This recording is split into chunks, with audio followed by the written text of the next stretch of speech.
জীৱিকাৰ সৰোবৰ নাই আনুষ্ঠানিক শিক্ষাগত অৰ্হতা থকা মানেই চৰকাৰী চাকৰি নহয় নিজৰ ৰাপ থকা বা প্ৰতিভা থকা দিশত আগবাঢ়িও সফলতা লাভ কৰিব পাৰি তেনে সুন্দৰ নিদৰ্শন দাঙি ধৰিছে নলবাৰীৰ পংকজ তালুকদাৰে নলবাৰী পুৰাকুচি নিবাসী পংকজ তালুকদাৰৰ সৰুৰে পৰা ৰূপসজ্জা আৰু অংগসজ্জাৰ প্ৰতি ৰাপ আছিল পিছলৈ এই দিশত ভালেমান প্ৰশিক্ষণো লাভ কৰে ইয়াৰ পিছতেই নলবাৰী চহৰত ফেশ্বন ইউনিভাৰ্ছ মেকআপ ষ্টুডিঅ' আৰু একাডেমী নামেৰে ৰূপসজ্জা তথা মুখসজ্জাৰ প্ৰশিক্ষণ কেন্দ্ৰ এটা মুকলি কৰে কেন্দ্ৰটোৰ প্ৰতি ইচ্ছুক প্ৰশিক্ষাৰ্থীৰ সঁহাৰি লাভ কৰি পিছলৈ ঘগ্ৰাপাৰ তামুলপুৰ আৰু চতুৰ্থটো শাখা বৰমাত মুকলি কৰা হয় আজি অৰ্থাৎ 4 ছেপ্টেম্বৰৰ সোমবাৰে বৰমাত পংকজ তালুকদাৰৰ একক প্ৰচেষ্টাত গঢ়ি উঠা fashion universe makeup studio' and একাডেমীৰ চতুৰ্থটো শাখা মুকলি কৰা হয়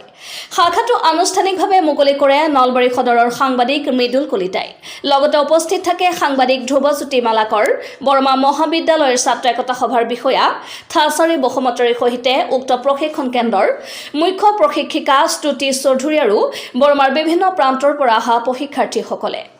উক্ত শাখাটোৰ শুভাৰম্ভণি ভাষণত সাংবাদিক মৃদুল কলিতা আৰু ধ্ৰুৱজ্যোতি মালাকৰে উদীয়মান শিল্পী পংকজ তালুকদাৰৰ প্ৰচেষ্টাক শলাগ জনায় লগতে ৰূপসজ্জা আৰু মুখসজ্জাৰ প্ৰয়োজনীয়তা সন্দৰ্ভত ভাষণ ৰাখে আৰু অনুষ্ঠানটোৰ সাফল্যমণ্ডিত কামনা কৰে নলবাৰীৰ পৰা মনোজ বৈশ্যৰ ৰিপৰ্ট ইছা 24x7 কবিতা পাইছোঁ ভাল লাগিছে বহুত মানে আগৰ পৰা বহুত প্লেনিঙো কৰি আছিলোঁ মানে ক্লাছ 10 বা ফাৰ্ষ্ট ইয়াৰৰ পৰা মই প্লেনিং কৰি আছোঁ ল'ম বুলি তাৰপিছত মই কৈছিলোঁ ঘৰত মানে দূৰ হয় কাৰণে মানে ল'বলৈ পেৰেণ্টছবিলাকে নিদিয়ে আৰু এতিয়া ওচৰত দিয়াৰ কাৰণে ভাল লাগিছে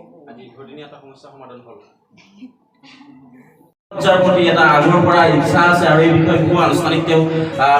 ডিপ্ল'মা বা বিভিন্ন কোৰ্চ কৰিছে আৰু তেওঁ ইতিমধ্যে প্ৰথম নলবাৰীত যিটো শাখা খুলিছিল নলবাৰী টাউনত তাৰপিছত তেওঁ ঘগ্ৰাপাৰ তাৰপিছত তামুলপুৰ আৰু এতিয়া চতুৰ্থটো বৰমাত মই ভাবোঁ তেওঁৰ যিটো উৎসাহ আৰু তেওঁৰ পৰিয়ালৰ যিটো উদ্দীপনা অসমৰ প্ৰতিটো ঠাইতে তেওঁ শাখা মুকলি কৰিব আৰু বৰ্তমান সময়ৰ আটাইতকৈ এটা প্ৰয়োজনীয় বস্তু হৈছে এই মেকআপ কাৰণ আমি যিকোনো ঠাইত অৰ্থাৎ ঘৰৰ পৰা যেতিয়া আমি বাহিৰলৈ ওলাই আহোঁ বিশেষকৈ লেডিখিনি মেকআপটো কৰাটো খুব বাঞ্ছনীয় কিয়নো নিজৰ স্কিন বা নিজকে যিটো ৱেডাৰ অৰ্থাৎ ৰ'দ বতাহৰ পৰা নিজকে ৰক্ষণাবেক্ষণ দিয়াৰ কাৰণে মেকআপৰ অত্যন্তই প্ৰয়োজন আচলতে অসমৰ বাহিৰত যদি আমি চাওঁ তেতিয়াহ'লে ৰাতি শোৱাৰ টাইমতো মেকআপ কৰে অৰ্থাৎ ৰাতি শোৱাৰ সময়ত যিটো 10 ঘণ্টা 8 ঘণ্টা পোৱা যায় সেই সময়তো মেকআপৰ প্ৰয়োজন হয় গতিকে ৰাতিপুৱাৰ পৰা দিনটো কেতিয়া কি মেকআপ কৰিব লাগে সেইটো আনুষ্ঠানিক শিক্ষা নোলোৱাকৈ কিন্তু কোনেও ক'ব নোৱাৰিব সুখী অনুভৱ কৰিছোঁ কিয়নো আমাৰ ফেশ্বন ইউনিভাৰ্ছ মেকআপ ষ্টুডিঅ' আৰু একাডেমীৰ এটাকৈ আজি 4 নম্বৰ ব্ৰাঞ্চৰ শুভাৰম্ভণি হৈ গ'ল সঁচাকৈ ভাল লাগিছে বহুত আৰু ৰাইজৰ মৰম আঁকোৱালি সেইবিলাক লৈছে সেইকাৰণে আমাৰ আজি সম্ভৱ হৈছে ইমানখিনি আৰু এটাকৈ 4টা ব্ৰাঞ্চ